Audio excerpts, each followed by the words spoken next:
तो हम हमेशा से यह कहत आ रहल बानी कि जैसे शुरू से रउआ लोग हमनी के ऊपर प्यार दुलार आशीर्वाद बनैले बानी, ऐसा ही हमेशा बनैले रही ताकि हमनी के कुछ अच्छा कइल जा, अच्छा कुछ। तभी अपकमिंग प्रोजेक्ट कुछ बताइए। अभी जो मार्केट में तो आ रहा दबदबा बा, हर गाना लिखल नहीं, दबदबा नहीं। ना हिट चल बा, लोग के पसंद आ रहल बा, तो अपकमिंग प्रोजेक्ट का बा?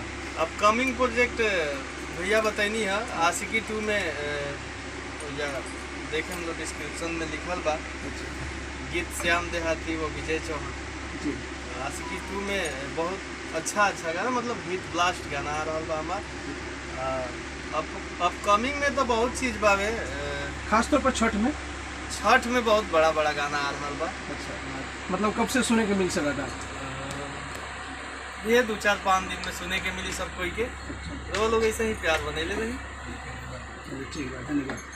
तो भैया आप सब देख रहा बन जाए, या आप लोग हम बढ़िया से दिखा देता नहीं रिकॉर्डिंग स्टूडियो सब देख लीजिए। आज ये रिकॉर्ड्स दे ली,